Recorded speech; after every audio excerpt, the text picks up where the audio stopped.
आवाज येतोय सर्व विद्यार्थ्यांना? आवाज येतोय? तर गुड इव्हिनिंग फ्रेंड्स. पुन्हा एकदा बायोलॉजीच्या या सेशनमध्ये आपल्या सर्व विद्यार्थी मित्रांचं मी स्वागत करतो. आणि काल आपण reproduction in lower and higher plants हा जो पार्ट त्या ठिकाणी बराचसा कव्हर केला आहे, त्याच पार्टला परत पुढे एकदा एक्सटेंड करतोय.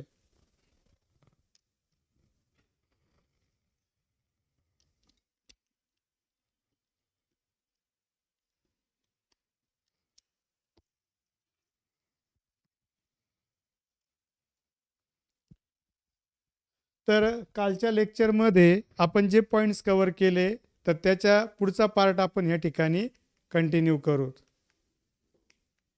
हे सर्व पॉईंट्स आपण कालच्या लेक्चरमध्ये कव्हर केलेले आहेत. हे पूर्ण मेल गॅमेटो बडिंग वगैरे, टिश्यू कल्चर, फ्लॉवरचे फ्लोरल होरल्स, त्यानंतर सर्व पार्ट्सचं डिस्क्रिप्शन, अँथरचा कट सेक्शन, पोलन चेंबर, त्यानंतर epidermis, endothecium, middle layer, tapetum, ते पण आपण पूर्ण कव्हर केलेलं आहे. सर्व डिस्क्रिप्शन आपण त्या ठिकाणी घेतलेलं आहे. त्यानंतर structure of pollen grain, exine, intine. Exine is made up of sporopollenin, intine is made up of cellulose and pectin. Mature pollen ग्रेनमध्ये 2 सेल असतात, व्हिजिटेटिव्ह सेल आणि जनरेटिव्ह सेल, ते पण आपण कव्हर केलेलं आहे. त्याच्यानंतर मेल गॅमिटोफाईटचं स्ट्रक्चर आपण त्या ठिकाणी घेतलेलं आहे. आणि 2 पार्टमध्ये होतं, बिफोर पॉलिनेशन आणि आफ्टर पॉलिनेशन. कालच्या लेक्चरमध्ये ॲनाट्रॉपस ओव्ह्यूलचा पार्ट आपण कव्हर केलेला आहे. त्यानंतरचा पार्ट आहे पूर्ण स्ट्रक्चर त्याचं एक्सप्लेन केलेलं आहे. त्याच्यानंतर एम्ब्रिओ सॅक कसं तयार होतं आणि त्याच्यात कोणत्या कोणत्या सेल असतात ते सुद्धा कालच्या लेक्चरमध्ये कंप्लीट केलेलं आहे. डेव्हलपमेंट ऑफ फिमेल गॅमिटोफाईट म्हणजेच एम्ब्रिओ सॅक कसं तयार होतं ते पूर्ण काल मी तुम्हाला एक्सप्लेन केलेलं आहे. त्यानंतरचा पार्ट त्या ठिकाणी पॉलिनेशन पण पूर्ण पॉईंट्स आपण कव्हर केलेले आहे.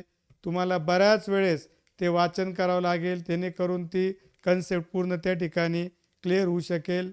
त्यानंतरचा पार्ट मॅक्झिमम पार्ट आपण याच्यातला कव्हर केलेला आहे, हे पण केलेलं आहे. बर्ड्समुळं पॉलिनेशनला ऑर्निथोफिली म्हणतं.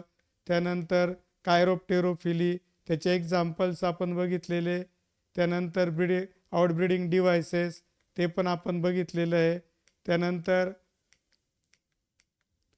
पोलन पिस्टिल इंटरॅक्शन हा पण पार्ट आपण बघितला आहे. डबल फर्टिलायझेशन हे पण आपण बघितलेलं आहे.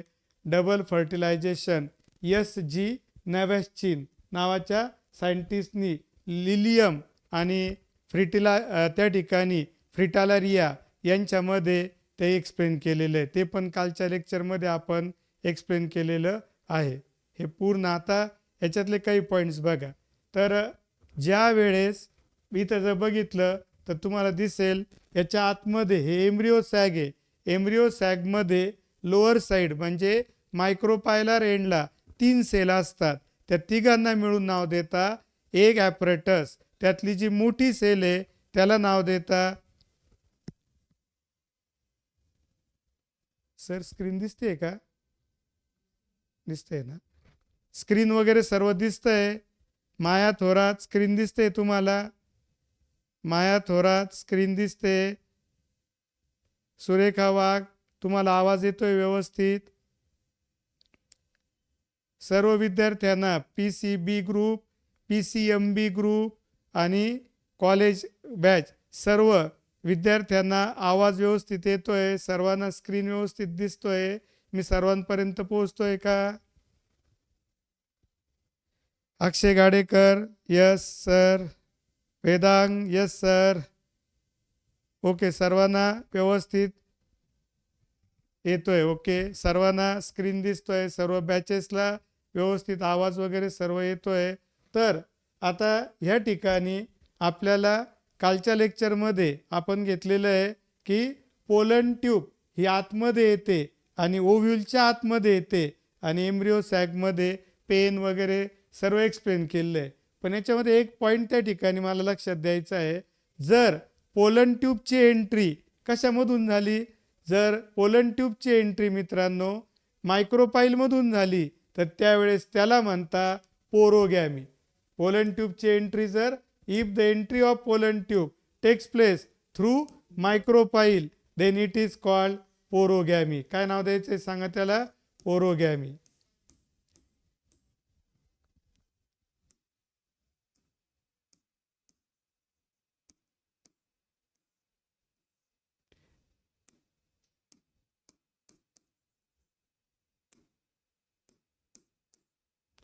तर एंट्री जर मायक्रोपाईल मधून झाली, पोलन ट्यूबची जी एंट्री आहे if it takes place through micropyle then it is called porogamy. जर पोलन ट्यूबची एंट्री चलाजामधून झाली, बघा इथून डायरेक्ट एंट्री कुठून होते? चलाजामधून होते, तर त्यावेळेस त्याला नाव देता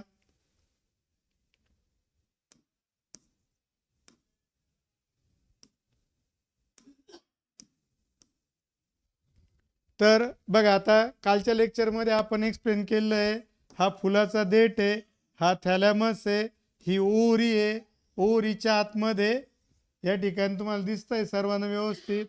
आता इथं बघा हा पोलन ग्रेन आहे आणि पोलन ग्रेन पोलन ट्यूब तयार करतोय. हा जो आहे हा ओव्ह्यूल आहे. हे त्याचे इंटेग्युमेंट्स आहे जे कालच्या क्लासमध्ये मी तुम्हाला एक्सप्लेन केलेले. आणि इथं एम्ब्रिओ सॅक प्रेझेंट आहे. हे चलाज आहे, हे मायक्रोपाईल आहे. मग आता इथून जी पोलन ट्यूब तयार होणार आहे ती जर अशा प्रकारे मायक्रोपाईलमधून एंट्री केली, कशातून एंट्री केली? मायक्रोपाईलमधून, तर त्याला म्हणता पोरोगॅमी. काय नाव द्यायचं आहे त्याला मित्रांनो? पोरोगॅमी हे नाव त्या ठिकाणी दिलं जाईल. जर पोलन ट्यूबची एंट्री त्या ठिकाणी पोलन ट्यूबची जी एंट्री आहे, आता बघा मी परत एक दाखवतो. पोलन ट्यूबची एंट्री ही चलाजामधून झाली, अशी डायरेक्ट चलाजाला ब्रेक करून पोलन ट्यूब आतमध्ये आली आणि येताना इकडूनच येणार पण अशी, तर याला म्हणता चलाझोगॅमी. काय म्हणायचं आहे? चलाझोगॅमी. याला कवरिंगला काय म्हणता? इंटेग्युमेंट. परत एकदा त्या ठिकाणी लक्षात घ्या,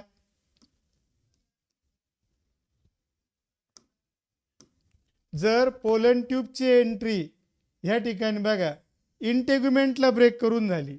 कोणाला ब्रेक करून झाली? इंटेग्युमेंटला, म्हणजे इंटेग्युमेंटमधून झाली, तर त्याला नाव त्या ठिकाणी दिलं जातं आहे मित्रांनो मेझोगॅमी. बघा पोरोगॅमी, चलाझोगॅमी आणि मेझोगॅमी. तर हे वेगवेगळ्या कंडिशन्स त्या ठिकाणी आपल्याला लक्षात घेता येणार आहे. तर हे जे नावं आहे ते लक्षात घ्या. When entry of pollen tubes takes place micropyle, porogamy. When entry of pollen tube takes place through chalaza, then chalazogamy. And if the entry of pollen tube takes place through integument, then it is called मेझोगॅमी. काय नाव द्यायचं आहे त्याला?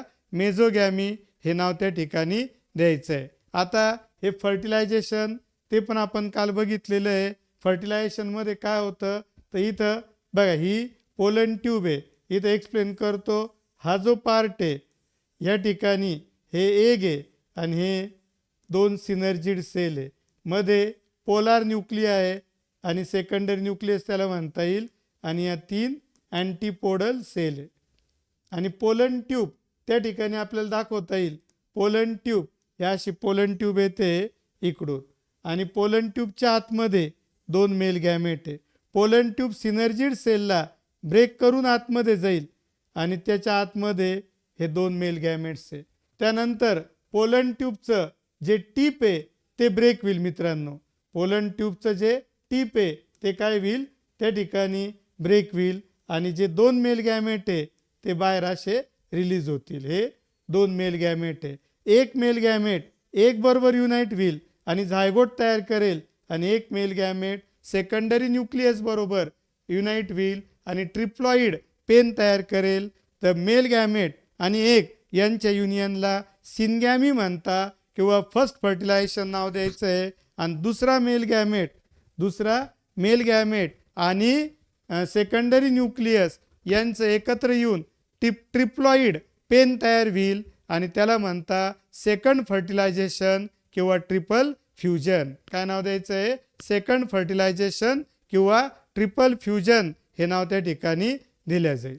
ते पूर्ण व्यवस्थित बघा. सिनगॅमी mail आणि फिमेल गॅमेट एकत्र येऊन फर्स्ट फर्टिलायझेशन किंवा सिनगॅमी झूस्पोर त्या ठिकाणी तयार होतोय, झायगोट किंवा ऊस्पोर तयार होतोय. आणि दुसरं आहे ट्रिपल फ्युजन, त्यामध्ये पेन तयार होतोय, ट्रिप्लॉइड स्ट्रक्चर आहे, त्याला सेकंड फर्टिलायझेशन हे नाव दिल्या जाईल. आणि सर्व मेल गॅमेट पोलन ट्यूबच्या आतमधून त्या ठिकाणी पोलन ट्यूबच्या मदतीने ट्रॅव्हलिंग करताय, तर त्याला नाव देता येतं siphonogamy. That is the travelling or transport of male gamete with the help of pollen tube is called as the siphonogamy. त्यानंतर सांगा, मेल आणि फिमेल गॅमेट एकत्र येऊन दोन प्रोडक्ट तयार होत आहे. एक झायगोट तयार होतोय जो डिप्लॉइड आहे आणि एक ट्रिप्लॉइड पेन तयार होतोय. झायगोटचं रूपांतर नंतर एम्ब्रिओमध्ये होत आहे आणि पेनचं रूपांतर नंतर एंडोस्पर्ममध्ये होत आहे. तर त्या ठिकाणी हे पण डेव्हलपमेंट ऑफ एंडोस्पर्म आपल्याला आता लक्षात घ्यायचं आहे. तर मी आत्ताच सांगितलं की ज्यावेळेस फर्टिलायझेशन होतं तर हे जे एम्ब्रिओ सॅग आहे याच्यात दोन प्रोडक्ट तयार होतं मित्रांनो. इथं असतं झायगोट आणि हे डिप्लॉइड कंडिशनमध्ये, आणि इथं असतं पेन जे ट्रिप्लॉइड कंडिशनमध्ये, याला म्हणता पेन. आणि हे सगळं कुठं चालू आहे लक्षात घ्या. फ्लावरचं कार्पेलची ओव्हरी, ओव्हरीच्या आत ओव्ह्यूल, ओव्ह्यूलच्या आत एम्ब्रिओ सॅक आणि एम्ब्रिओ सॅकच्या आतमध्ये पेन आहे. आणि त्या पेन म्हणजे ट्रिप्लॉइड कंडिशन आहे आणि याच्यापासून एंडोस्पर्म तयार होतं. तुम्हाला आता बोर्डच्या परीक्षेमध्ये हा क्वेश्चन त्या ठिकाणी विचारलेला होता. तर 3 प्रकारचे एंडोस्पर्म तयार होत असतात पेनपासून. कोणापासून सांगा? पेनपासून 3 प्रकारचे एंडोस्पर्म तयार होऊ शकतात. पहिला प्रकार आहे न्यूक्लियर एंडोस्पर्म, दुसरा प्रकार आहे सेल्युलर एंडोस्पर्म आणि तिसरा प्रकार आहे हेलोबियल एंडोस्पर्म. तर त्या टाईप वाईज आपण बघू. बघा आता पहिला आहे न्यूक्लियर एंडोस्पर्म. काय होतं बघा, हे पेन आहे, प्रायमरी एंडोस्पर्म न्यूक्लियस. तर हे जे प्रायमरी एंडोस्पर्म न्यूक्लियस आहे त्यातलं जे न्यूक्लियस आहे ही पेन म्हणजे पूर्ण सेल आहे.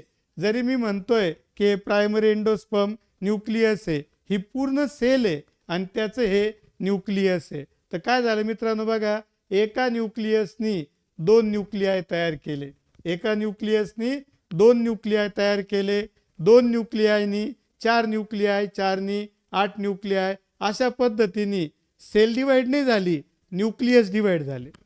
आणि जर न्यूक्लियस डिवाइड होऊन एंडोस्पर्म तयार होतोय तर त्याला म्हणता न्यूक्लियर एंडोस्पर्म.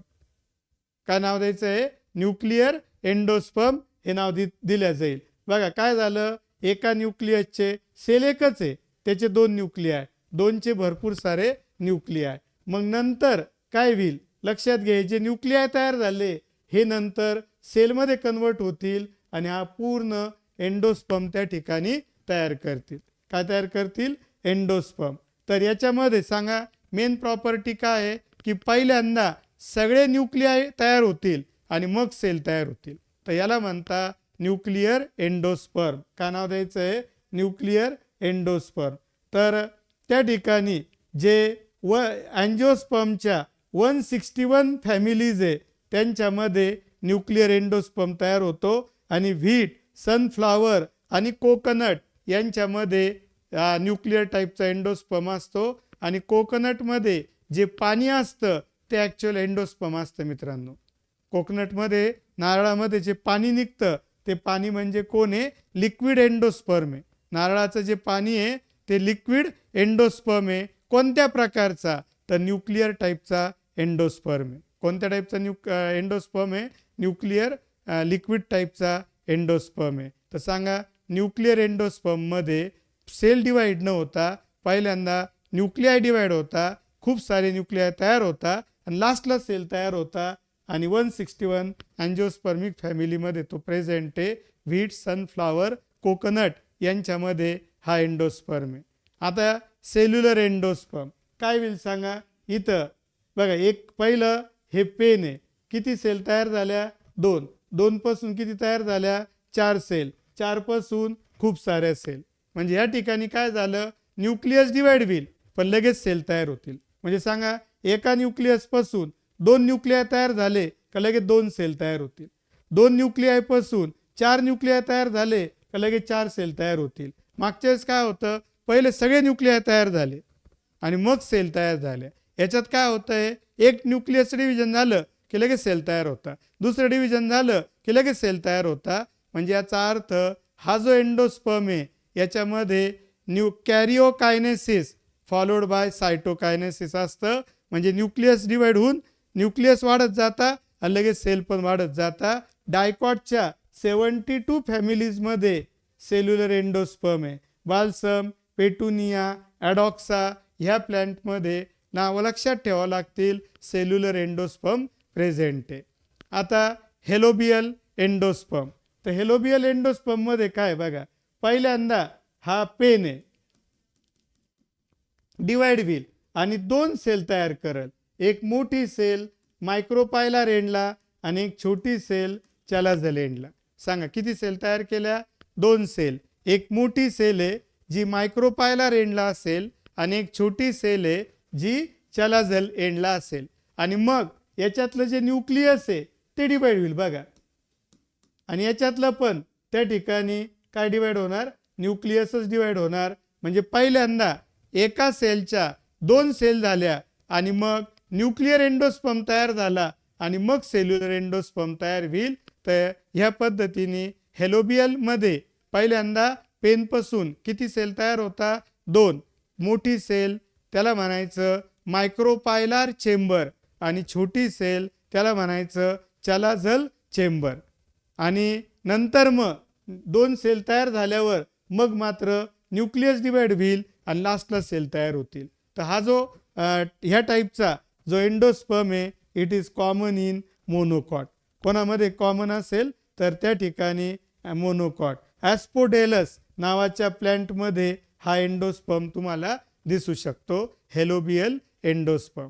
तर असे त्या ठिकाणी आता एम्ब्रिओ तयार होणं. तर लक्षात घ्या, एम्ब्रिओ कुठं तयार होतो आणि कोणापासून, तर झायगोटपासून एम्ब्रिओ तयार होतो. तर मी तुम्हाला या ठिकाणी स्ट्रक्चर पूर्ण एक्सप्लेन केलेलं आहे.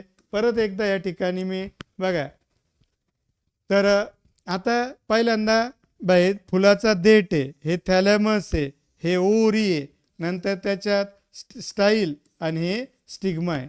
आणि इथं या टाईपचा ओव्ह्यूल प्रेझेंट आहे. ओव्ह्यूलच्या आतमध्ये इथं एम्ब्रिओ सॅक प्रेझेंट आहे. आणि इथं सांगा, इथं कोण होता, पेन होता, ज्याच्यापासून आत्ता एंडोस्पर्म तयार झालं. आणि इथं झायगोट आहे. कुठं आलं लक्षात घ्या तुम्ही, पेन आणि झायगोट दोन्ही स्ट्रक्चर मी तुम्हाला दाखवले. आणि हे स्ट्रक्चर मी आता मोठ्या साईजमध्ये इथं काढतोय. आणि आत्ता आपण बघितलं की पेनपासून काय तयार झालं. सांगा मित्रांनो, पेनपासून काय तयार झालं, कमेंट करून पटपट सांगा बरं, पेनपासून काय तयार झालं.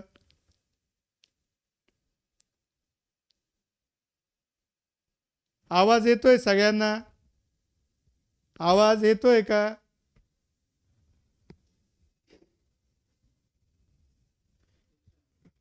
आवाज येतोय, क्लिअर येत नाही का आवाज,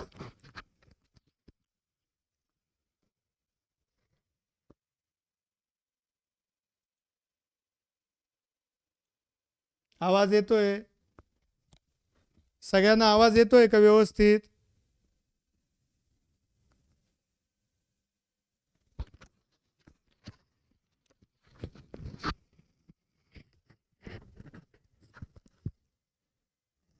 आवाज येतोय, येतोय का आवाज आता.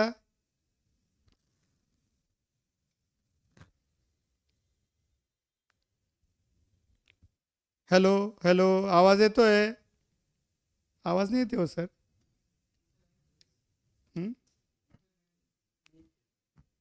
हो का,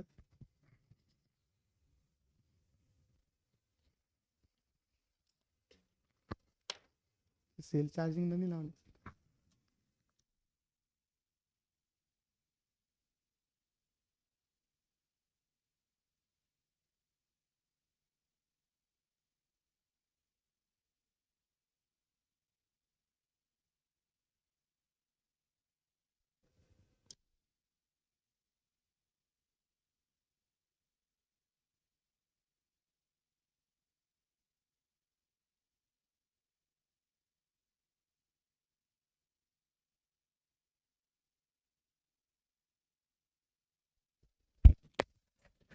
आवाज येतोय?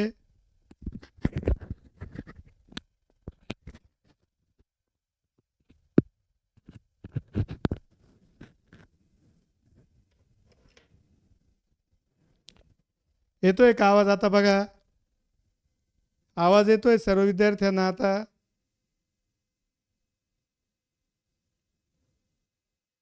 सर्व विद्यार्थ्यांना आवाज येतोय का बघा? आवाज येतोय का?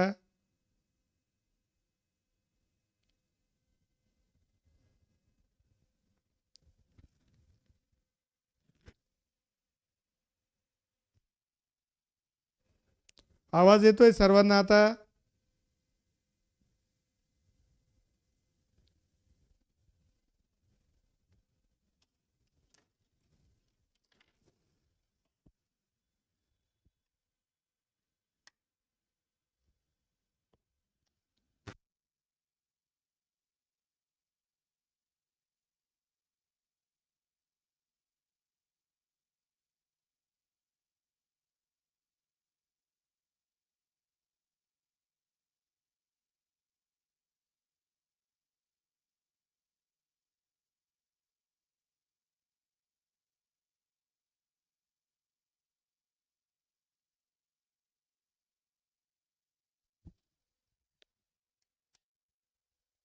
हॅलो, आवाज येतोय?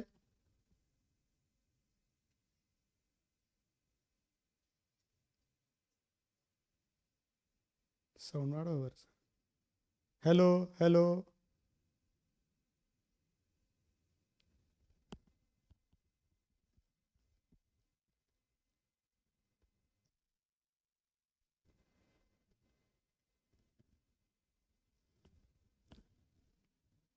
हॅलो,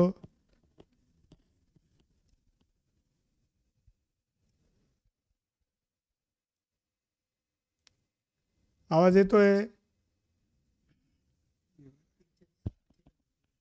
काय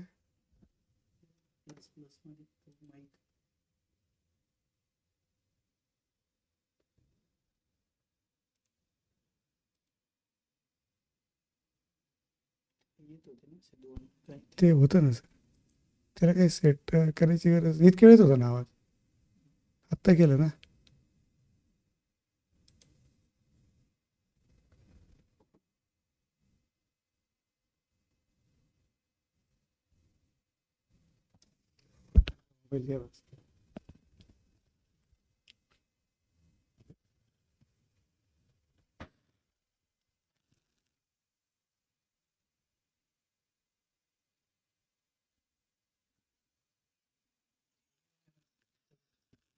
येतोय आवाज?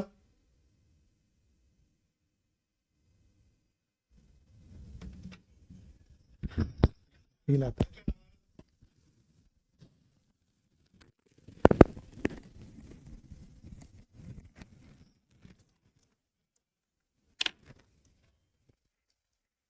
सर्व विद्यार्थ्यांना आवाज येतोय आता? येस, सर्व विद्यार्थ्यांना आवाज येतोय. तर आपण कंटिन्यू करू. तर बघा, ओरीच्या आतमध्ये ओव्ह्यूल आणि ओव्ह्यूलच्या आतमध्ये पेन आणि झायगोट. तर इथं जो झायगोट आहे या ठिकाणी बघा, मी इथं झायगोट काढतोय आणि जे पेन आहे that is converted into endosperm. आताच आपण बघितलं 3 प्रकारचे एंडोस्पर्म बघितले. तर हे जे पेन आहे या पेन पासून इथं मी जे लाल रंगाने दाखवतोय हे सर्व एंडोस्पर्म आहे मित्रांनो. काय सांगा? हे सर्व एंडोस्पर्म आहे. कोणापासून तयार झालं एंडोस्पर्म? आहे पेन पासून. कोणापासून तयार झालंय?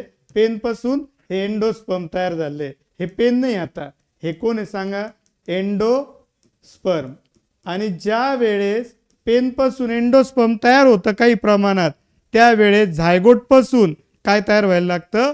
तर एम्ब्रिओ तयार व्हायला लागतो. म्हणजे सगळ्यात लक्षात घ्या, पेन पासून काय तयार होतं? एंडोस्पर्म. आणि झायगोट पासून काय तयार होतं? तर एम्ब्रिओ तयार होतो. सर्वात पहिल्यांदा आता इथं हे मायक्रोपायलर एंड आहे, हे चॅलाझल एंड आहे आणि जो झायगोट आहे तर तो या ठिकाणी मी बाजूला दाखवतोय. आता बघा ही डायग्राम लक्षात घ्या. सांगा, पहिले लक्षात घ्या लोकेशन. ओरी, ओरीच्या आत ओव्ह्यूल, ओव्ह्यूलच्या आत एम्ब्रिओ सॅक आणि एम्ब्रिओ सॅक मध्ये पेनपासून एंडोस्पर्म तयार झाला आणि हा जो आहे हा झायगोट आहे. हे मायक्रोपायलर एंड आहे आणि हे चॅलाझल एंड आहे. आता एवढं लक्षात घ्या आणि मग आपल्याला त्या ठिकाणी डेव्हलपमेंट ऑफ एम्ब्रिओ, आता मी तुम्हाला सांगितलं की जो एम्ब्रिओ आहे तो तयार होण्यास कोणापासून तयार होतो, झायगोटपासून. त्याला तयार होण्याच्या प्रोसेसला म्हणता एम्ब्रिओ जेनेसिस. कोणत्या एंडला तयार होतो, मायक्रोपायलर एंडला. कधी तयार होतो, एंडोस्पर्म तयार झाल्यावर. कमीत कमी काही प्रमाणात जरी एंडोस्पर्म तयार झालं तरच त्या ठिकाणी एम्ब्रिओ तयार व्हायला लागतो. तर आता बघा पहिल्यांदा या ठिकाणी हा झायगोट आहे आणि हे कुठं आहे बघा, हे स्ट्रक्चर जे हे मी आत्ताच दाखवलं, हा ओव्ह्यूल आहे, हा पूर्ण, आणि इथं झायगोट आहे. आणि हा जो झायगोट आहे ओव्ह्यूलमध्येच आहे आणि त्याच्या आजूबाजूला कोण आहे सांगा, वेगळ्या कलरनी इथं दाखवतोय, आजूबाजूला एंडोस्पर्म आहे. हे सांगा कोण आहे, एंडोस्पर्म आहे. आणि हा जो आहे झायगोट. झायगोट पहिल्यांदा 2 सेलमध्ये डिवाइड होतो. बघा झायगोट 2 सेल तयार करतो, एक छोटी सेल आणि एक मोठी सेल. या 2 सेलच्या ग्रुपला बघा झायगोट डिवाइड झाला आणि त्यांनी 2 सेल तयार केल्या. तर ही जी छोटी सेल आहे याला म्हणता टर्मिनल सेल. काय म्हणायचं आहे, टर्मिनल सेल. आणि मोठी जी सेल आहे त्याला नाव द्यायचं बेसल सेल. आता ही जी बेसल सेल आहे तर ही बेसल सेल डिवाइड होते आणि आता इथं त्या ठिकाणी बघा ही बेसल सेल जी आहे ही डिवाइड होते आणि असं स्ट्रक्चर तयार करते, याला म्हणता सस्पेन्सर. आणि हे स्ट्रक्चर मी इथं दाखवतो बघा डायग्राम मध्ये. हा ओव्ह्यूल आहे, ओव्हरीच्या आत ओव्ह्यूल, आणि इथं सस्पेन्सर तयार होतंय. ही सस्पेन्सरची एक मोठी सेल आणि बाकीच्या छोट्या सेल असतात. आणि जी टर्मिनल सेल आहे, जी टर्मिनल सेल आहे ती इथं असेल. ही टर्मिनल सेल आहे आणि हा सस्पेन्सर आहे. टर्मिनल सेलला आता सांगा, ही टर्मिनल सेल इथं आली एक प्रकारे, म्हणजे कोणाच्या मध्ये आली, एंडोस्पर्मच्या मध्ये आली, की जेणेकरून टर्मिनल सेलला प्रॉपर न्यूट्रिशन भेटलं पाहिजे. काय भेटलं पाहिजे, प्रॉपर न्यूट्रिशन. तर आता हा जो पार्ट आहे याला नाव दिलं मी सस्पेन्सर. काय नाव दिलं, सस्पेन्सर. सस्पेन्सरची ही जी लास्ट इथं सेल मायक्रोपायलर एंडला याला म्हणता हास्टोरियम. काय नाव द्यायचंय, इथं नाव नाही दिलेलं, लक्षात घ्या. हास्टोरियम ही जी मोठी सेल आहे ही बेसमेंट सारखी काम करेल आणि याला काय नाव द्यायचंय, हास्टोरियम हे नाव त्या ठिकाणी द्यायचंय. आणि ही ही बेसल सेल आहे, ही कोणती सेल आहे, बेसल सेल, सॉरी बेसल नाही, टर्मिनल सेल. कोणती सेल आहे ही, टर्मिनल सेल. तर टर्मिनल सेलच्या कॉन्टॅक्टमध्ये जे सस्पेन्सर आहे त्या सस्पेन्सरची जी सेल आहे जी बेसल सेलच्या कॉन्टॅक्टमध्ये, त्याला म्हणता हायपोफायसिस. काय म्हणायचं आहे, हायपोफायसिस. हायपोफायसिस म्हणजे काय सांगा, hypophysis is a cell of suspensor in contact with terminal cell. बरं आता पुन्हा एकदा आपण शॉर्टमध्ये क्लिअर करू. सांगा, ओरी, ओरीच्या आत ओव्ह्यूल, ओव्ह्यूलच्या आत झायगोट आणि पेन, पेनपासून तयार झालं एंडोस्पर्म आणि झायगोट डिवाइड झाला आणि 2 सेलचं स्ट्रक्चर तयार केलं. वरची सेल आहे टर्मिनल सेल, खालची मोठी सेल आहे बेसल सेल. दोघांना मिळून नाव दिलं आपण प्रोएम्ब्रिओ. सांगा, टर्मिनल सेल आणि बेसल सेल यांना एकत्रितपणे काय म्हणायचं, प्रोएम्ब्रिओ. बेसल सेलला अजून एक नाव आहे सस्पेन्सर इनिशियल सेल. बेसल सेलला काय नाव आहे सांगा, सस्पेन्सर इनिशियल सेल. आणि टर्मिनलला काय नाव द्यायचं आहे, embryonal initial cell. Basal cell is called suspensor initial cell and terminal cell is called embryonal initial cell. Basal cell produces the suspensor and the large cell of suspensor is called haustorium and the cell of suspensor in contact with terminal cell is called hypophysis. आता विचार करू terminal सेलचा. आता कोणाचा विचार करू? Terminal cell. Terminal cell undergo mitosis 3 time. सांगा आता हे कोण आहे? या ठिकाणी लक्षात घ्या,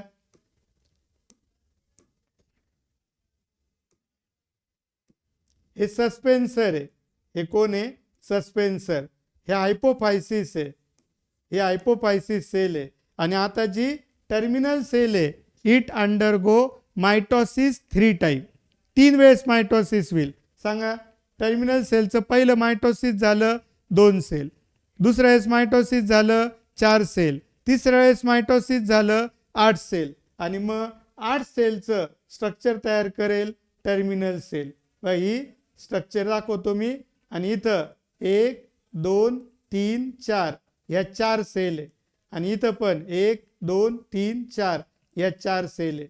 किती सेलचं स्ट्रक्चर तयार झालं टर्मिनल सेलपासून? 8 सेलचं. ओव्ह्यूलच्या आतमध्ये, एम्ब्रिओ सॅकच्या आतमध्ये वरचे ज्या 4 सेल आहे त्याला म्हणायचं अप्पर टियर, आणि लोअरच्या 4 सेल आहे त्याला म्हणायचं लोअर टियर. टियर म्हणजे रांग. ही 4ची रांग लोअर टियर, ही वरची जी 4ची रांग आहे त्याला अप्पर टियर नाव दिलं जातं. तर आता लक्षात घ्या, हे जे लोअर टियरच्या सेल आहे यांच्यापासून काय बनेल? रॅडिकल आणि त्या ठिकाणी हायपोकॉटल. काय बनेल? लोअर टियर पासून रॅडिकल हायपोकॉटल बनेल. आणि जे अप्पर टियर आहे त्याच्या सेल डिवाइड होतील आणि त्याच्यापासून इपिकॉटल, कॉटिलिडॉन आणि प्लिमूल एवढे पार्ट बनतील अप्पर टियर पासून. आता समजा बघा, कुठल्याही सीडच्या आतमध्ये जो एम्ब्रिओ असतो त्याच्यात काय काय असतं बघा. 2 कॉटिलिडॉन असतात, मध्ये एक ॲक्सिस असतो आणि वरचं टोक खालचं टोक. बघा, हे कॉटिलिडॉन आहे, हे कॉटिलिडॉन आहे. याला म्हणता एम्ब्रिओ ॲक्सिस. आणि याचं वरचं जे टोक आहे याला म्हणता प्लिमूल, आणि याला खालचं टोक आहे याला म्हणता रॅडिकल. कुठं असते? सीडच्या आतमध्ये. कुठं असतं सांगा? सीडच्या आतमध्ये. आता बघा, इथे एक्सप्लेन करतोय, लक्षात घ्या. सांगा, हे प्लिमूल आहे आणि हे कॉटलिडॉन आहे. तर इथून हा एवढा पार्ट एम्ब्रिओ ॲक्सिसचा एवढा पार्ट त्याला म्हणता इपिकॉटल, आणि इथून एवढा पार्ट याला म्हणता हायपोकॉटल. हे असं असतं.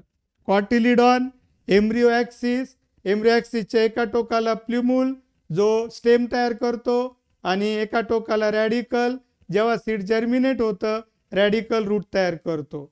आणि कॉटिलिडॉन ते प्लिमूल एवढं अंतर एम्ब्रिओ ॲक्सिसचं त्याला म्हणता इपी, अबव कॉटल cotyledon, above cotyledon. Part of embryo axis above cotyledon is called epicotyl. हा एवढा पार्ट. आणि हा जो आहे हायपोकॉटल. तर जे हायपोकॉटल आणि रॅडिकल हे कोणापासून बनता? लोअर टियर पासून. नंतर कॉटिलिडॉन, प्लिमूल आणि इपिकॉटल कोणापासून बनता? अप्पर टियर पासून. हळूहळू काय होता? हे जे 8 सेलचं स्ट्रक्चर आहे हे डिवाइड होतं आणि हृदयाच्या आकाराचं एम्ब्रिओ तयार करतो. याच्यात हे कॉटिलिडॉन असेल, इथं प्लिमूल असतो, इथं रॅडिकल असतो, इथं मध्ये एम्ब्रिओ ॲक्सिस असतो, याच्यावरती इपिकॉटल असतं, इथं हायपोकॉटल असतं. लक्षात घ्या त्या ठिकाणी. आणि नंतर हा परत डेव्हलप होतो आणि शेवट हा कोणाच्या आकाराचा बनतो? हॉर्स शू शेप बनतो. म्हणजे सांगा, पहिल्यांदा झायगोट, झायगोटच्या 2 cell, terminal, basal, basal cell suspensor तयार करते. टर्मिनल सेल ही एम्ब्रिओ तयार करते. टर्मिनल सेल डिवाइड होते 3 वेळेस आणि 8 सेलचं स्ट्रक्चर तयार करते. वरच्या रांगेला म्हणता अप्पर टियर, खालच्या रांगेला म्हणता लोअर टियर. लोअर टियरपासून रॅडिकल आणि हायपोकॉटल बनतं. अप्पर टियरपासून प्लिमूल बनतो आणि कॉटिलिडॉन्स बनतात. नंतर 8 सेलचं स्ट्रक्चर मल्टीसेलरमध्ये डिवाइड होतं आणि त्यापासून बनतं हार्ट शेप एम्ब्रिओ, आणि त्यापासून बनतो त्या ठिकाणी horse shoe shaped embryo. And this is the total development of the embryo, आणि हे सगळं कुठं होतं तर सीडच्या आत होतं. आता हे सगळं झाल्यावर काय होईल, ovary is converted into fruit and ovule is converted into seed, आणि सीडच्या आतमध्ये हे सगळं असतं. कोणाच्या आतमध्ये असतं, सीडच्या आतमध्ये हे स्ट्रक्चर त्या ठिकाणी प्रेझेंट असेल.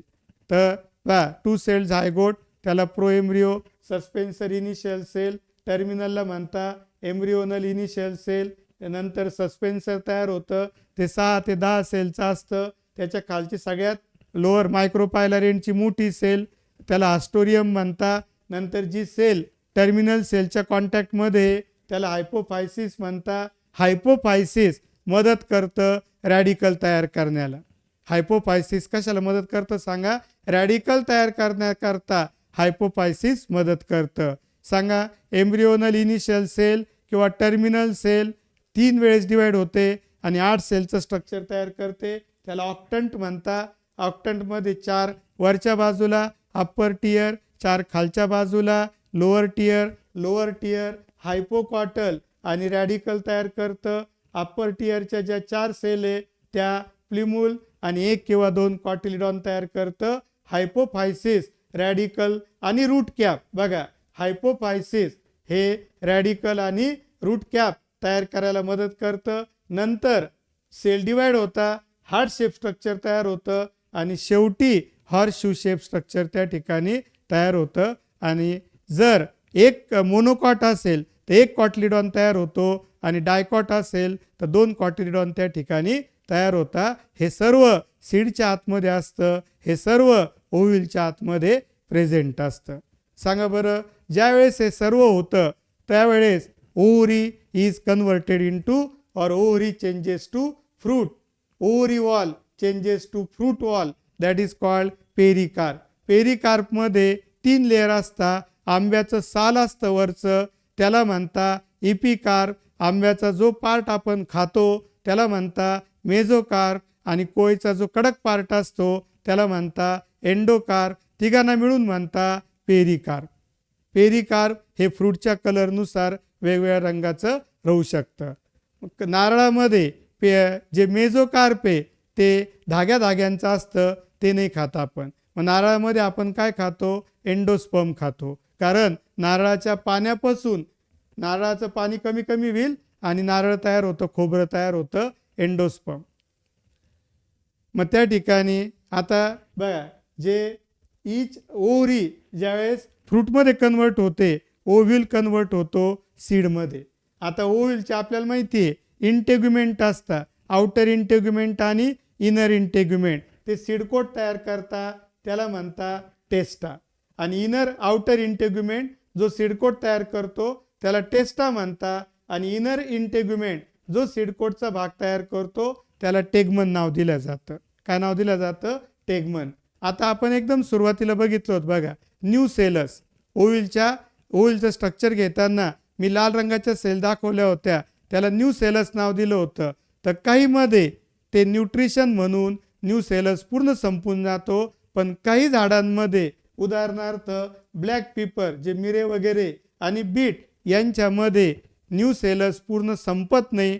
पूर्ण डेव्हलपमेंट झाल्यावर पण थोडंफार न्यू सेलस शिल्लक राहतं आणि त्याला नाव देतात पेरिस्पर. जे न्यू सेलस शिल्लक राहिलं तर त्याला काय नाव देतात सांगा मित्रांनो, पेरिस्पर. आणि लास्टली त्या ठिकाणी ओव्हरी कशात कन्वर्ट होते, फ्रूटमध्ये, आणि ओव्ह्यूल कशात कन्वर्ट होतो, सीडमध्ये.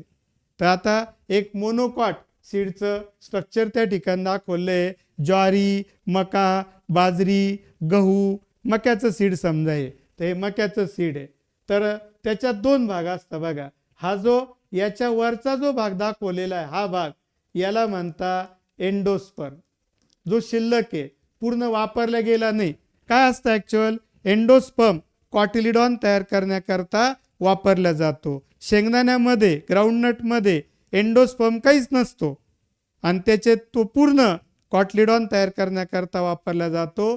तर ज्या सीडमध्ये एंडोस्पर्म काही शिल्लक राहत नाही त्याला म्हणता नॉन एंडोस्पर्मिक सीड. आणि ज्यांच्यामध्ये कॉटिलिडॉन तयार झाल्यावर पण काही एंडोस्पर्म शिल्लक राहतो त्याला नाव दिलं जातं एंडोस्पर्मिक सीड. तर मका, ज्वारी, बाजरी हे एंडोस्पर्मिक सीड आहे त्यांच्यामध्ये एंडोस्पर्म पण आहे आणि हे जे पूर्ण ढालीच्या आकाराचं स्ट्रक्चर दाखवलंय ते कॉटलिडॉन आहे आणि त्याला स्क्युटेलम म्हणतात. सांगा मग हे जे कॉटलिडॉन आहे छोटं आहे आणि एंडोस्पर्म मोठा आहे आणि जे ढालीच्या आकाराचं कॉटलिडॉन आहे त्याला नाव देता स्क्युटेलम. काय नाव देता? स्क्युटेलम. त्यानंतर इथे एक कॅपसारखं स्ट्रक्चर दिसतंय त्याला नाव देता कोलिओप्टाईल आणि त्याच्या आतमध्ये इथं प्रेझेंट आहे प्लिमूल. त्यानंतर इथं पण एक कॅपसारखं स्ट्रक्चर आहे त्याला नाव देता कोलिओरायझा आणि तिथं पण एक रॅडिकल नावाचा पार्ट प्रेझेंट आहे. तर लक्षात घ्या. आणि जे एंडोस्पर्म आहे त्याच्या भोवती एक लेयर आहे त्या लेयरला नाव देता ॲल्युरॉन लेयर. काय नाव देता? ॲल्युरॉन लेयर एंडोस्पर्मच्या भोवती. सांगा बरं मग मोनोकॉट सीडमध्ये काय काय प्रेझेंट आहे? मोठा endosperm covered by aleurone layer, shield shape cotyledon known as scutellum. त्यानंतर त्याच्या आतमध्ये काय असतं? Coleoptile, cap like portion coleoptile in which plumule is protected.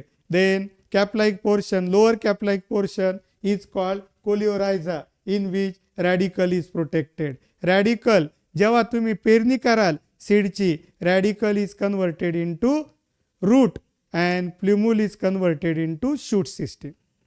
ज्यावेळेस सीडचं जर्मिनेशन होईल रॅडिकल पासून रूट तयार होतं आणि प्ल्युमूल पासून शूट सिस्टीम म्हणजे झाडाचा जो ग्राउंडच्या वरचा भाग आहे तो त्या ठिकाणी तयार होतो. ते पूर्ण स्ट्रक्चर मी तुम्हाला एक्सप्लेन केलेलं आहे. हे सर्व पॉईंट्स एक्सप्लेन केले आहे. आता सीड सांगा. सीड आणि fruit formation. Fruit provide nourishment to the developing seed. Fruit काय प्रोव्हाइड करतं? Nourishment to the developing seed. Fruit protects the seed in immature condition. जेव्हा फळ पिकलेलं नाही, सीड कच्चं आहे, तेव्हा त्याचं संरक्षण करण्याचं काम फ्रूट करत असतं. सीड सांगा. सीडमुळं झाडाचं इकडं तिकडं पसरतं, वेगवेगळ्या ठिकाणी येतं, वेगवेगळ्या ठिकाणी त्याची ग्रोथ होते. Means seed serves as a important propagating organ of the plant. Seed and fruit develop special devices for the. बघा आता काही ठिकाणी कशा असतात, सीडला धागे धागे तयार होतात. आपण कधीतरी ऐकलं बा कॅलोट्रॉपिसमध्ये, याला बुड्डी के बाल म्हणतो आपण. सीड आणि त्याला धागे धागे असतात आणि त्या हवेत उडतात. हा काय सांगा? सीड पसरण्याची ही एक मेकॅनिझम आहे. सीड डिस्पर्सलची ही एक मेकॅनिझम आहे. वेगवेगळ्या सीड्समध्ये वेगवेगळ्या पद्धतीच्या मेकॅनिझम राहू शकतात. आत्ताच सांगितलं ज्या सीडमध्ये डेव्हलप झाल्यावर पण काही प्रमाणात एंडोस्पर्म प्रेझेंट असतो त्याला म्हणता एंडोस्पर्मिक सीड. कोणते कोणते? तर ज्वारी, बाजरी, मका एंडोस्पर्मिक आहे. आणि नॉन एंडोस्पर्मिक म्हणजे काय? ज्यांचं एंडोस्पर्म कॉटलिडॉन डेव्हलप करण्याकरता पूर्ण वापरलं जातं त्यांना म्हणता नॉन एंडोस्पर्मिक सीड किंवा non albuminous seed. Pea, bean, gram, groundnut. मग वाटाणा वगैरे असेल, वेगवेगळ्या प्रकारच्या शेंगा असतील, ग्राउंडनट असेल, यांच्यामध्ये नॉन एंडोस्पर्मिक सीड्स तयार होतात. त्यानंतर ज्यांच्यामध्ये डेव्हलपमेंट झाल्यावर पण काही ना काही एंडोस्पर्म शिल्लक असतं त्याला म्हणता एंडोस्पर्मिक सीड, जे आता आपण बघितलं, किंवा albuminous seed. Castor, sunflower, coconut, cereal like maize, wheat यांच्यामध्ये जे येते एंडोस्पर्मिक सीड्स असतात.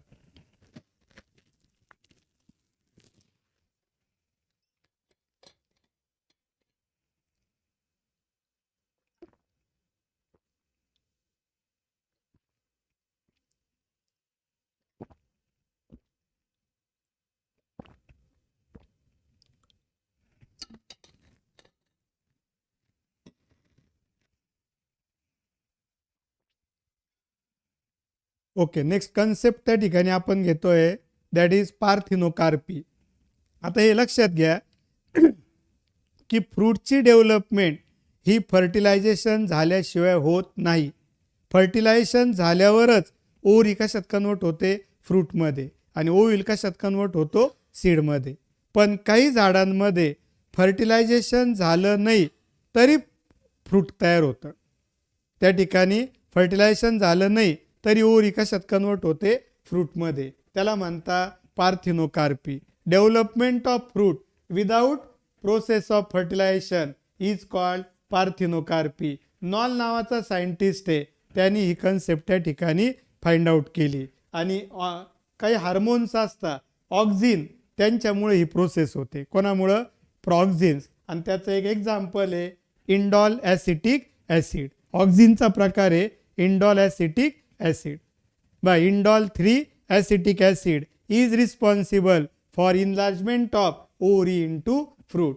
The fruit resemble. आता हे फ्रूट तुम्हाला असं काही दिसायला काही फरक नाही जाणवणार, पण शक्यतो म्हणण्यापेक्षा त्या ठिकाणी जे पार्थिनोकार्पिनी फ्रूट्स तयार होतात मित्रांनो, ते सीडलेस असतात, त्यांच्या सीड नसतं. पायनॅपल, बनाना, पपया हे पार्थिनोकार्पी ह्या पद्धतीने तयार झालेले फ्रूट्स आहे. त्यानंतर एपोमिक्सिस. एपोमिक्सिसचा अर्थ काय असतो? एपोचा अर्थ होतो विदाऊट, मिक्सिसचा अर्थ होतो विदाऊट मिक्सिंग. म्हणजे एपोमिक्सिस म्हणजे no mixing of male and female gamete. No mixing of male and female gamete. The phenomena of formation of embryo or seed through a sexual reproduction without formation of gamete, an act of fertilization. म्हणजे embryo तयार होईल, seed तयार होईल, पण mail gamete female gamete तयार होणार नाही, त्यांचं युनियन होणार नाही, फर्टिलायझेशन होणार नाही, तरीसुद्धा एम्ब्रिओ आणि सीड तयार होईल. त्याला म्हणता एपोमिक्सिस. एपोमिक्सिस 2 प्रकारचं असतं, एपोगॅमी आणि एपोस्पोरी. एपोगॅमीमध्ये हॅप्लॉइड कंडिशन मेंटेन केल्या जाते मित्रांनो, आणि एपोस्पोरीमध्ये डिप्लॉइड कंडिशन. पहिलं तुम्हाला लक्षात आलं एपोमिक्सिस म्हणजे काय सांगा? Formation of embryo or seed without the act of fertilization, without the formation of gamete, without the act of fertilization. सांगा एपोमिक्सिसचे 2 प्रकार कोणते? एपोगॅमी आणि एपोस्पोरी. एपोगॅमीमध्ये कोणती कंडिशन विचारात घेतल्या जाते? Haploid condition. आणि एपोस्पोरीमध्ये डिप्लॉइड कंडिशन. एपोगॅमी पहिलं घेऊ. डेव्हलपमेंट ऑफ, बघा हॅप्लॉइड एम्ब्रिओ काय म्हटलेलं आहे? Development of haploid embryo. कोणापासून? From haploid gametophytic cell. म्हणजे कोणती तरी जी गॅमिटोफायटिक सेल आहे फिमेल गॅमिटोफाइटची, तर ते without fertilisation is known as the apogamy. Fern नावाचं जे झाड आहे त्यामध्ये तयार होतं, आणि त्यामध्ये एम्ब्रिओ कसा असतो मित्रांनो? Haploid embryo is present. कसा एम्ब्रिओ असेल? हॅप्लॉइड. एपोस्पोरीमध्ये सांगा एम्ब्रिओ कसा असतो? डिप्लॉइड. हे लक्षात घ्या. आणि ऑरेंज, मँगो यांच्यामध्ये काय तयार होतं? तर एपोस्पोरी होते, ज्यामध्ये एम्ब्रिओ तयार होतो, पण कोणापासून? हॅप्लॉइड सेलपासून नाही तयार होत, डिप्लॉइड स्पोरोफायटिक सेलपासून तयार होतो. आणि जे एपोगॅमी आहे त्याच्यामध्ये मात्र हॅप्लॉइड गॅमिटोफायटिक सेलपासून तयार होतो. जर हॅप्लॉइड गॅमिटोफायटिक सेलपासून हॅप्लॉइड एम्ब्रिओ तयार झाला तर त्याला म्हणता एपोगॅमी. आणि जर डिप्लॉइड स्पोरोफायटिक सेलपासून डिप्लॉइड एम्ब्रिओ तयार झाला तर त्याला म्हणता apospory. Orange, mango are the examples of apospory, आणि fern is the example of apogamy. Next part आहे टाईप ऑफ एपोमिक्सिस. एपोमिक्सिसचे 2-3 प्रकार आपल्याला बघायचे. पहिलं आहे रिकरंट एपोमिक्सिस. सांगा त्यामध्ये काय होतं? बघा इन रिकरंट, लक्षात ठेवा एपोमिक्सिस बोथ एग सेल म्हणजे एग आणि एम्ब्रिओ बोथ आर डिप्लॉइड. हे लक्षात घ्या.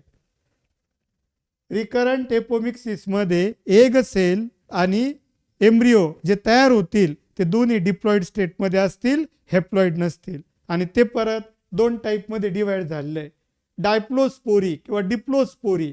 In diplospory diploid embryo sac is develop from diploid megaspore mother cell. सांगा डिप्लोस्पोरीमध्ये काय तयार होतं? डिप्लॉइड एम्ब्रिओ सॅक तयार होतो. कोणापासून?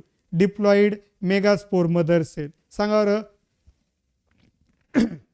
नॉर्मल प्रोसेसमध्ये मेगास्पोर मदर सेल डिवाइड झाली होती आणि काय तयार झालं होतं?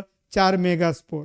त्यातले 3 त्या ठिकाणी डिजनरेट झालेने एक फंक्शनल मेगास्पोर, त्यापासून एम्ब्रिओ सॅक. इथं तसं काहीच नाही होणार. डायरेक्टली मेगास्पोर मदर सेलपासून काय तयार होईल, तर डिप्लॉइड एम्ब्रिओ तयार होईल. आणि जर मेगास्पोर मदर सेलपासून डिप्लॉइड एम्ब्रिओ तयार झाला तर त्याला म्हणता डिप्लोस्पोरी. आता एपोस्पोरी बघा बरं, एपोस्पोरी काय,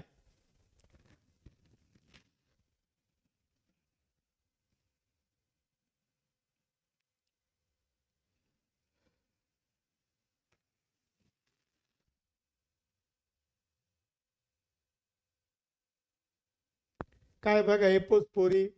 in apospory the diploid apomictic embryo sac is develop from nucellar sale.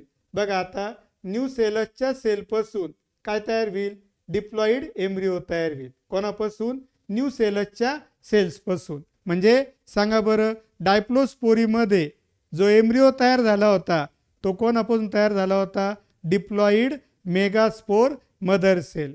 आणि एपोस्पोरीमध्ये सांगा डिप्लॉइड एम्ब्रिओ तयार होईल, त्याला नाव देतात डिप्लॉइड एपोमिक्टिक एम्ब्रिओ सॅक तयार होईल कोणापासून, न्यू सेलर सेलपासून. आणि एक्झाम्पल फर्ममध्ये apomictic embryo is form without fertilization, तर ते झालं एपोस्पोरी. आणि सांगा बरं दोन्ही केसमध्ये काय कंडिशन होती, सांगा रिकरंटमध्ये एक सेल आणि एम्ब्रिओ दोन्ही पण डिप्लॉइड असतात. त्याच्यामध्ये दोन प्रकार आपण केले. पहिला प्रकार घेतला डिप्लोस्पोरी, ज्यामध्ये एम्ब्रिओ सॅक आणि एम्ब्रिओ कोणापासून तयार होतो, डिप्लॉइड मेगास्पोर मदर सेलपासून.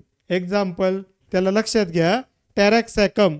काय सांगा, टॅरॅक्सॅकम हे लक्षात घ्या. सांगा डायप्लोस्पोरीचं एक्झाम्पल कोणतं आहे, टॅरॅक्सॅकम. कोणतं एपोमिक्सिस आहे, रिकरंट एपोमिक्सिस. कोणती स्पोरी आहे, डायप्लोस्पोरी, ज्यामध्ये काय तयार होतं, डिप्लॉइड एम्ब्रिओ सॅक कोणापासून, मेगास्पोर मदर सेलपासून. एक्झाम्पल आहे टॅरॅक्सॅकम. त्यानंतर डिप्लॉइड एम्ब्रिओ सॅगच तयार होईल पण न्यू सेलसपासून, तर त्याला म्हणता एपोस्पोरी. त्याला काय नाव द्यायचं आहे, एपोस्पोरी. आता दुसरा प्रकार घेऊ आपण, नॉन रिकरंट एपोमिक्सिस. दुसरा प्रकार कोणता आहे, नॉन रिकरंट एपोमिक्सिस.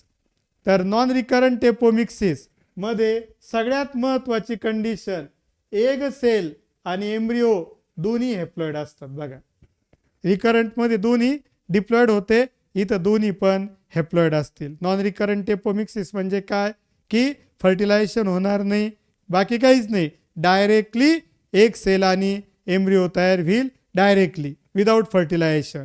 पण सांगा बरं रिकरंटमध्ये एम्ब्रिओ कसा तयार झाला, डिप्लॉइड, आणि इथं haploid. In this type haploid embryo sac is form from haploid megaspore. कोणापासून, मेगास्पोर मदर सेल नाही, मेगास्पोर पासून. आणि it is divided into two type.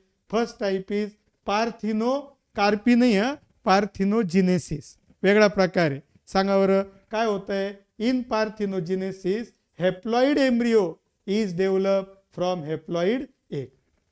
Haploid embryo is develop from haploid egg is called parthenogenesis. सांगा haploid embryo is develop from haploid egg, parthenogenesis. आता apogamy दुसरं सांगा, haploid embryo is develop from any other haploid cell of embryo sac other than egg. Other than egg, एगच्या व्यतिरिक्त कोणती sale राहू द्या haploid, त्यापासून एम्ब्रिओ तयार झाला तर त्याला म्हणता एपोगॅमी. काय नाव द्यायचं आहे, एपोगॅमी. आणि एपोगॅमीनी तयार झालेले झाडं हे जनरली काय असतात, स्टराईल, नपुंसक असतात, आणि ते नॉट रिप्रोड्यूस सेक्शुअली, म्हणजे ते कधीच सेक्शुअल रिप्रोडक्शन त्यांच्यात होतच नाही, त्यांच्यात एपोगॅमीच होते. त्यांच्यात काय होतं, एपोगॅमी. का बरं, कारण हे झाडं तयार झाले तर हे नपुंसक तयार होता, they do not have the capacity of sexual reproduction. Reproduction आहे पण एपोगॅमीनी. आणि निकोटियाना हे त्याचं एक्झाम्पल घेता येईल. निकोटियाना एक्झाम्पल घेता येईल एपोगॅमीचं, लक्षात घ्या. पाठ करायचं. नंतर येतं आहे ॲडव्हान्टेशिव्ह एम्ब्रिओनी. काय येतं आहे, ॲडव्हान्टेशिव्ह एम्ब्रिओनी. बघा याच्यात महत्वाचा मुद्दा काय आहे, embryos are develop from nucellus or integument along with normal zygotic embryo. आता बघा याच्यात काय महत्वाचा मुद्दा आहे. याच्यात एम्ब्रिओ दोन पद्धतीने तयार होतो.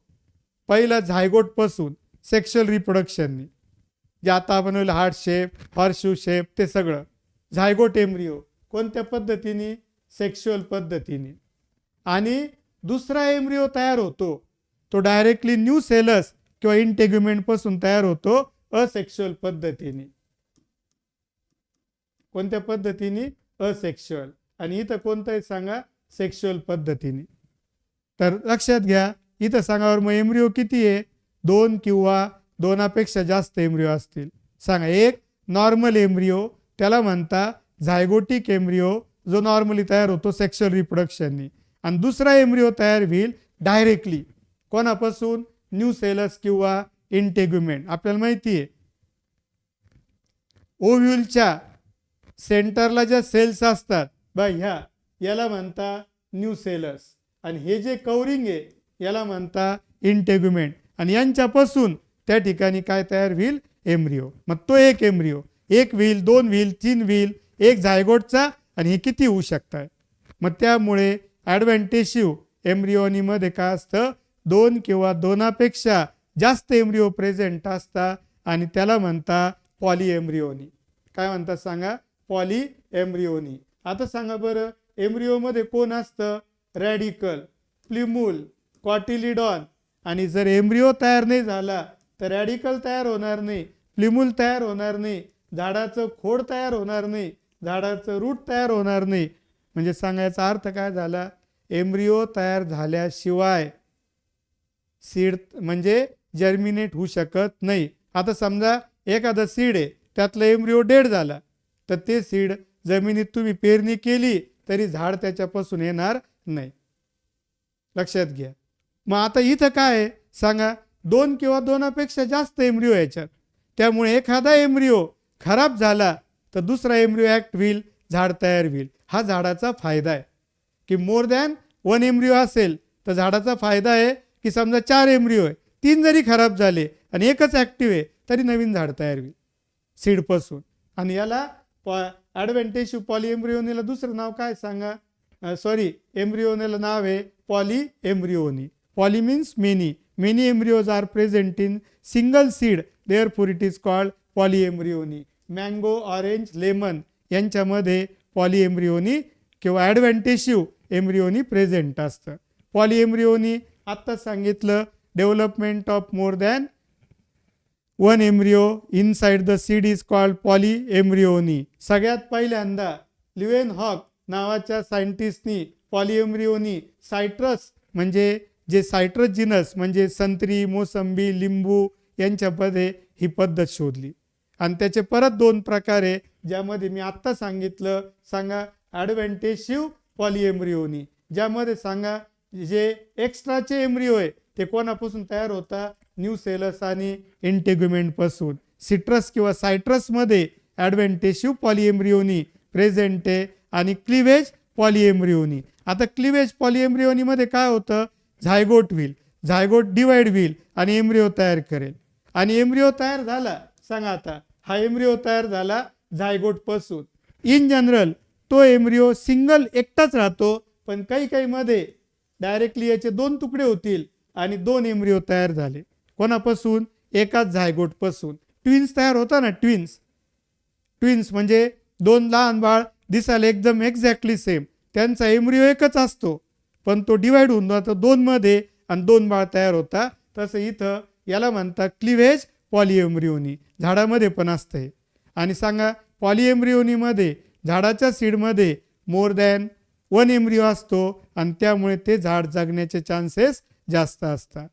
न्यूसेलर ॲडव्हान्टेजिव्ह पॉली एम्ब्रिओनी ही हॉर्टिकल्चर मध्ये म्हणजे फळ उद्यानशास्त्र, हॉर्टिकल्चर म्हणजे काय, फळ उद्यानशास्त्रामध्ये याचा वापर भरपूर प्रमाणात केला जातो. त्यानंतर डॉर्मन्सी आणि व्हिएबिलिटी. डॉर्मन्सी म्हणजे सांगा आता शेंगदाणे डब्यात ठेवले तर नवीन झाड तयार करणार नाही. का बरं, त्यांना परिस्थिती अनुकूल नाही आहे, फेवरेबल नाही आहे. पण ते शेंगदाणे काढले आणि चांगल्या ओलसर जमिनीत लावून दिले झाड तयार होईल. मग जोपर्यंत झाडात ॲक्टिव्हिटी आहे, सीडमध्ये ॲक्टिव्ह सीड आहे, पण फेवरेबल कंडिशन येईपर्यंत ते सीड इनॅक्टिव्ह राहतं. त्याच्या ह्या प्रॉपर्टीला म्हणता डॉर्मेन्सी. मग डॉर्मेन्सी म्हणजे काय? Temporary stoppage of the growth. आणि ज्या वेळेस काय होईल, फेवरेबल कंडिशन्स भेटतील, तेव्हा परत एकदा झाडाची ग्रोथ व्हायला लागेल, तर त्याला म्हणता त्या ठिकाणी डॉर्मेन्सी कंडिशन. व्हिॲबिलिटीचा अर्थ होतो खराब न होणे. काही काही पोलन ग्रेन हजार वर्ष चांगले राहिलेले आणि झाड नाही तयार झालं, पण पोलन ग्रेन ॲक्टिव्ह आहे, सीड आहे. समजा काही काही सीड आहे खूप दिवस चांगले राहतात, त्याला म्हणता व्हिॲबिलिटी. काय नाव द्यायचं आहे? व्हिॲबिलिटी. काही एक्झाम्पल्स बघा. त्या ठिकाणी ल्युपिनस, त्या ठिकाणी आर्किटिकस. बघा त्या ठिकाणी आर्टिकस, ल्युपिनस, आर्टिकस हे जे झाड आहे याचे सीड 10,000 वर्ष व्हिएबल म्हणजे चांगले राहिले, खराब नाही झाले. त्यानंतर फोनिक्स डक्टायलिफेरा चे 2000 म्हणजे कोण आहे? डक्टायलिफेरा म्हणजे त्या ठिकाणी पाम प्लॅन्ट आहे, म्हणजे जे खजुराचं झाड वगैरे असेल किंवा त्या टाईप. 2000 वर्ष त्याचे सीड ॲक्टिव्ह राहिले. आणि काही काही सीड मात्र लगेच खराब होता. लिंबूवर्गीय जे झाडं आहे सायट्रस, त्यांचे सीड शॉर्ट लिव्ड असतात आणि ते लगेच खराब होतात. आणि काही सीड्समध्ये काय होतं, डिस्पर्सल, हवेने उडायला त्यांना सोपं असतं. त्याचे पण काही एक्झाम्पल स्टिगा, ऑर्चिड वगैरे एक्झाम्पल दाखवले. आणि नंतर ओरो बॅनका हे जे सीड्स आहे यांना हवेत उडण्याकरता यांना मेकॅनिझम असते, एकदम लाईट वेट असता, हवेत उडून ते कुठं पण जास्त अंतरापर्यंत जाऊ शकता. हे लक्षात घ्या. ल्युपिनस, आर्टिकस 10,000 वर्ष सीड व्हिएबल राहिले. फोनिक्स डक्टायलिफेरा 2000 वर्ष त्याचे सीड त्या ठिकाणी ॲक्टिव्ह व्हिएबल राहिले. सायट्रसचे सीड हे शॉर्ट लिव्ड असतात. आणि हे बाकीचे काही एक्झाम्पल्स ज्यांच्यामध्ये डिस्पर्सल पटकन होतं. हे काही सीड्स बघा व्हिएबल राहिलेले सीड इथं दाखवले, खूप वर्ष ते व्हिएबल राहिले. ल्युपिनस, आर्टिकस चे सीड 10,000 वर्ष डॉर्मेंट राहिले आणि त्यांना वातावरण चांगलं भेटलं की ते परत ॲक्टिव्ह होऊन गेले. त्यानंतर खजुराचं झाड असेल त्याला नाव देता फोनिक्स डक्टायलिफेरा, त्याचे सीड 2000 वर्ष चांगले राहिले. डेट पाम सुद्धा त्याला नाव त्या ठिकाणी दिलं जातं. तर अशा प्रकारे आपला जो चॅप्टर आहे त्याचा थेरॉटिकल पार्ट त्या ठिकाणी आपला कंप्लीट झाला. तर 2 मिनिटामध्ये आपण त्याचे MCQ स्टार्ट करू. तुम्हाला या ठिकाणी महत्त्वाचा मुद्दा लक्षात घ्यायचा आहे मित्रांनो, की जे नोट्स तुमच्याकडे आहे, ज्या कोणत्या नोट्स असतील, ज्या नोट्स तुमच्याकडे प्रेझेंट आहे त्या नोट्सचं जास्तीत जास्त वेळेस रिव्हिजन करा आणि MCQ सॉल्व करा. परीक्षेला विचारलेले आता बऱ्याच विद्यार्थ्यांना जे ऑलरेडी क्लासला होते, कॉलेजला होते, त्या विद्यार्थ्यांना आपण जे नोट्स दिले प्रिव्हियस इयरचे सगळे क्वेश्चन्स दिले, त्याच्यातले मॅक्झिमम क्वेश्चन 90% क्वेश्चन तुम्हाला आले पाहिजे. तर याचा अर्थ असा समजता येईल की तुमचा अभ्यास झालेला आहे. अदरवाईज असं म्हणता येईल की तुमचा अभ्यास कंप्लीट नाही आहे आणि रिव्हिजन तर द्यावं लागेल. आता मी रिवाईज केलं 8-10 दिवसांनी तुम्हाला परत हे विसरून जाईल. जर तुम्हाला कंटिन्युअस लक्षात ठेवायचं आहे तर फास्टमध्ये रिव्हिजन द्यायचा. मी तुम्हाला सांगितलं हायलायटरने मेन पॉईंट्स त्या ठिकाणी अंडरलाईन करून घ्यायचे आणि त्याचं रिवाईज करत चालायचं. एकदा कंटिन्यू रिव्हिजन दिलं ना तर चॅप्टरची अंडरस्टँडिंग विसरायच्या आत पुढची रिव्हिजन त्याला भेटली पाहिजे. तर त्या पद्धतीने जर तुम्हाला रिव्हिजन देता आल्या तर तुमची चांगली तयारी होऊ शकते, चांगला अभ्यास होऊ शकतो आणि तुम्हाला सर्व प्रकारचे MCQ त्या ठिकाणी सॉल्व करता येऊ शकतात. तर MCQ मध्ये आपण सुरुवातीचे काही MCQ त्या ठिकाणी आज घेऊ आणि मग काही MCQ उद्याच्या लेक्चरमध्ये कंटिन्यू करू आणि काही त्या ठिकाणी चॅप्टर जे तर ते नेक्स्ट चॅप्टर आपण त्याला पुढं कंटिन्यू करता येईल. थेरॉटिकल पार्ट समजला सगळ्यांना? थेरॉटिकल पार्ट सगळ्यांना समजलेला आहे का? यस असेल तर Y म्हणा, नो असेल तर N म्हणा.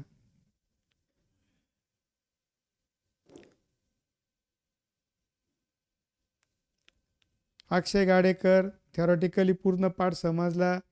नंतर सिद्धी पूर्ण पाठ, समीक्षा, माया थोरात यांना समजलेले आहे. बाकीच्यांनी पण पटापट सांगा.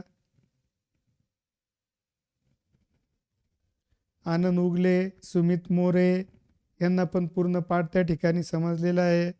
Very good. काही थोडंफार जर बाकी असेल तुम्हाला पण रिवाईज करावं लागेल, कारण वेळेचं पण मर्यादा आहे. मी एका पॉईंटला एक तास त्या ठिकाणी एक्सप्लेन करू शकतो, पण ते प्रॅक्टिकली पॉसिबल नाही आहे. वेदांगला पण पूर्ण पाठ समजलेला आहे. नंतर समीक्षा चव्हाणला पण पूर्ण पाठ त्या ठिकाणी समजलेला आहे. Very good. आता समजलेला आहे तर त्याचे आपण काय करू, क्वेश्चन्स त्या ठिकाणी सॉल्व करू. जे क्वेश्चन्स आहे वैष्णवी कासार त्यांना पण पूर्ण पाठ समजलेला आहे. Question number 1. शक्यतो जे 2025ची जी CET आहे त्याचेच क्वेश्चन्स आपण तुम्हाला घेतलेले, म्हणजे लेटेस्ट क्वेश्चन आपण त्या ठिकाणी कव्हर करतोय. जुने क्वेश्चन्स नाही कव्हर करत आहे. पण तुम्ही मात्र नवे जुने असा काही भेदभाव करायचा नाही. तुमच्याकरता सर्व क्वेश्चन्स नवेच आहे आणि सर्वच प्रिपेअर करायचे हे त्या ठिकाणी तुम्ही लक्षात ठेवायचं. बघा क्वेश्चन नंबर 1 बघा.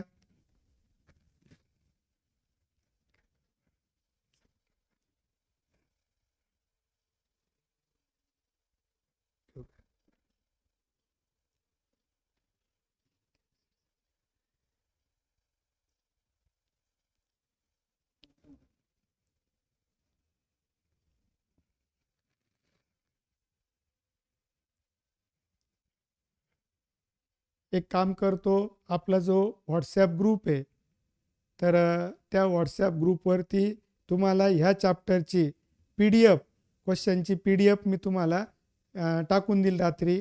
तुम्ही पण सॉल्व करा आणि उद्या हे क्वेश्चन्स मी काय करेल एक्सप्लेन करून देईल. उद्याच्या लेक्चरमध्ये हे सर्व क्वेश्चन्स जर तुम्ही सॉल्व केले ऑलरेडी पहिले तर थोडं समजायला पटापट समजेल. थोडं तुम्ही पण रिवाईज करून घ्या. मी PDF टाकतो, त्याचे क्वेश्चन्स ते क्वेश्चन्स तुम्ही बघून ठेवायचे, म्हणजे मग तुम्हाला ते सॉल्व करताना सोपं जाईल.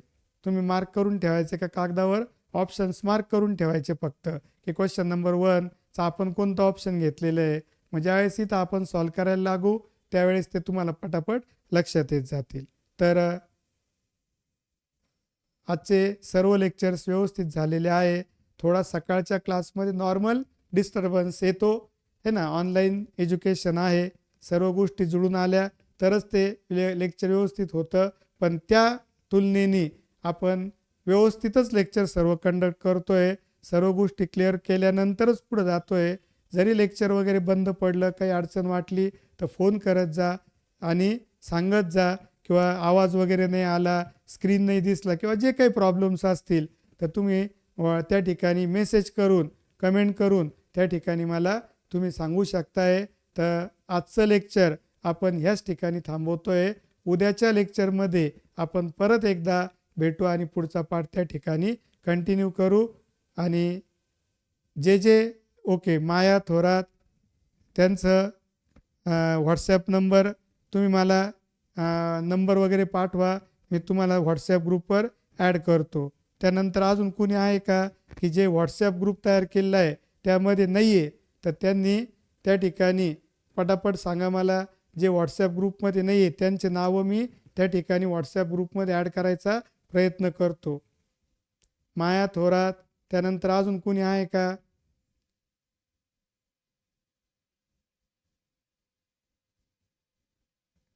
आज 12 ते 3 ह्या वेळेमध्ये किती विद्यार्थ्यांनी अभ्यास केला? एकनाथ आहेर,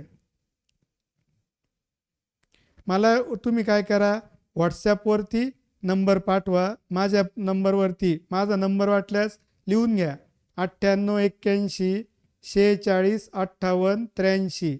माझा नंबर लिहून घ्या, 9881465883.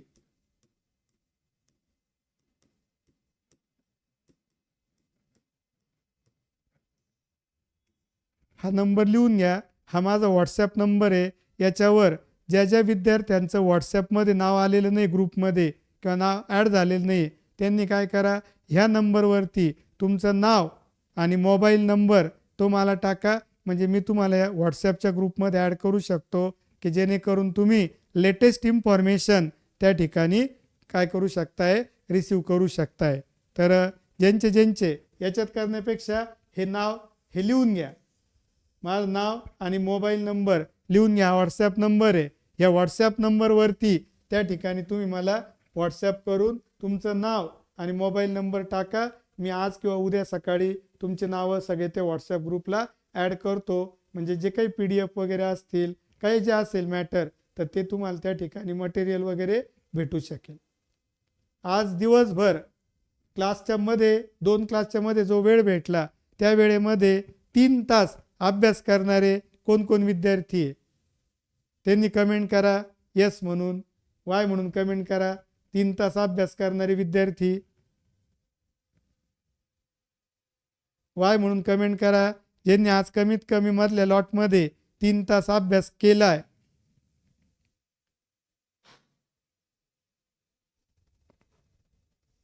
तुम्ही केलेल्या कमेंट फक्त मलाच दिसत आहे, माझ्या व्यतिरिक्त कोणालाही दिसत नाहीये. त्यामुळे तुम्ही सांगू शकता आणि अभ्यास केलेला आहे, त्यात लाजण्यासारखं काहीच नाही. यस. अजून एक विद्यार्थिनीचं आलंय, त्यांनी 3 तासापेक्षा जास्त अभ्यास केलेला आहे.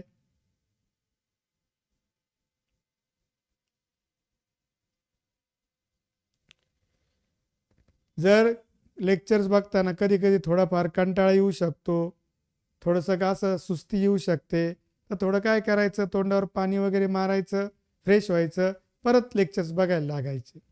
आणि शक्यतो त्या ठिकाणी लेक्चर मिस नका करू. म्हणजे आपण व्हिडिओवर बघू, रेकॉर्डेड लेक्चर बघू असं नका करू. लेक्चर ऑनलाईन जे आहे तेच बघा. कारण का नंतर मग बाकीचा वेळ तुम्हाला बाकीच्या अभ्यासाकरता देता येऊ शकतो. त्यामुळे लेक्चर जेव्हा चालू आहे तेव्हाच बघून घ्या. त्याला नंतर बघायचा वगैरे विचार करू नका. आणि तुम्ही जरी ऑफलाईन लेक्चरचा विचार केला असता तरी तितकंच बोर होतं. कारण जेव्हा आपण 4-5 तास 6 तास अभ्यास लेक्चर घेतोय तेव्हा निश्चित तिथं पण बोर होतं, तिथं पण कंटाळा येतो, इथं पण येईल. थोडा कंटाळा येणार आहे, पण क्रॅश कोर्स ची स्पेशालिटी आहे की कंटाळा आला तरी आपण टिकून राहू आणि कंटाळा आला तरी सुद्धा अभ्यास करत राहू आणि निश्चितपणे चांगले मार्क पाडू. Thank you friends. Thank you very much.